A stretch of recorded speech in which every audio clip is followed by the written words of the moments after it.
घेतले, सगळे काढले, पुसकायलाच बसलेत, आपल्याला भावना मारायला बसलेत, धर्माच्या नावानं भक्तीच्या नावानं एक दुसऱ्याचे दुश्मन बनवायला लागले.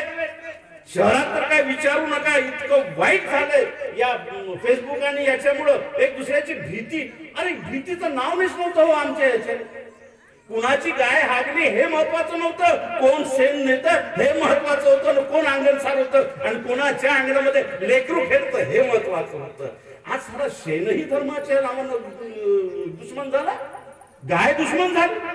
अशा वातावरणामध्ये मानापूर सारख्या खेडेगावात अजूनही साहेब ती माणुसकी जिवंत आहे, म्हणून अजूनही खेडेगावामध्ये ते प्रेम जिवंत आहे. अजूनही वालाच्या शेंगा तोडल्या, बाजूला रशीद असेल तर विचारूनच घेते विमलाताई, अगं रशीदे 2 शेंगा पाहिजे का तुला.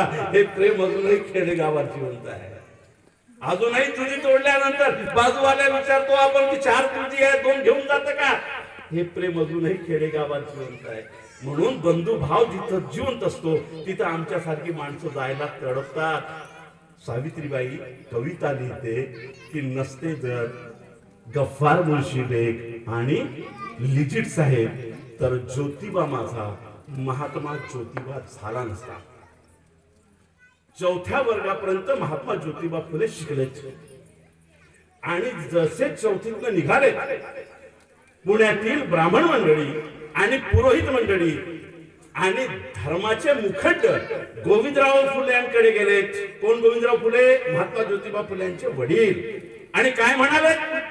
गोविंदराव, तुमच्या माडी जातीला शिकण्याची मनाई आहे. धर्मानुसार माडी जातीला शिक्षण घेता येत नाही. ज्योती 4थी पर्यंत शिकला, खूप झालं. ज्योतीला शाळेतला काढा आणि जो तुमचा जातीचा व्यवसाय असेल तोच करायला लावा. कोणत्याही जातीला शिक्षणाची परवानगी नाही. ज्योतिबा फुल्यांना गोविंदरावांनी शाळेतनं काढून टाकलं. 4थ्या वर्गानंतर आपले महात्मा ज्योतिबा फुले रस्त्यावर भाजीपाला विकत होते. कोणत्या वर्गानंतर बोला? 4थ्या वर्गानंतर. जर शिकलेच नसते आणि भाजीपाला विकत बसले असते तर काय. राष्ट्रपती कोण आहे? कोण आहे? मुर्मू, आदिवासी महिला. आकाशात सॅटेलाइट मध्ये बसून भारताची एक महिला गेली.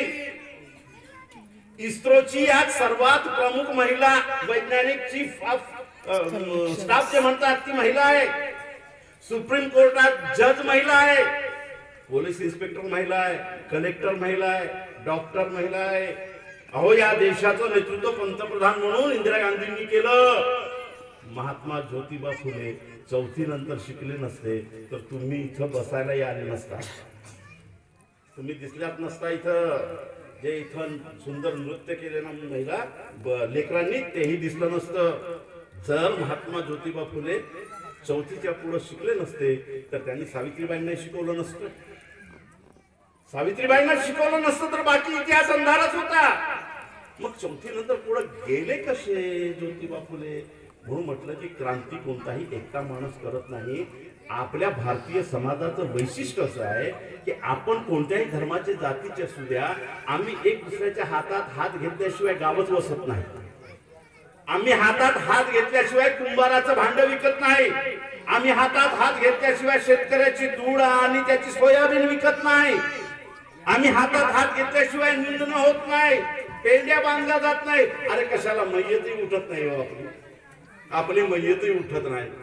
म्हणून आपल्या गावची, आपल्या भारतीय संस्कृतीची एक दुसऱ्याला मदत करण्याची, एक दुसऱ्याच्या संकटात धावून येण्याची जी मुळं आहेत तीच भारतीय संस्कृतीची खरी मुळं आहेत. 4थी नंतर महात्मा ज्योतिबा फुलेंना शाळेतून काढून टाकलं. महात्मा ज्योतिबा फुलेंची वाडी, त्या वाडीमधला भाजीपाला घेऊन महात्मा ज्योतिबा फुले 1 वर्ष भाजीपाला विकत होते. महात्मा ज्योतिबा फुलेंची वाडी आणि त्यांचा वाडा याच्यामध्ये एक मोठी कोठी होती. सोप्या शब्दात एक बिल्डिंग होती. त्या बिल्डिंगचे मालक होते गफ्फार मुन्शी बेग.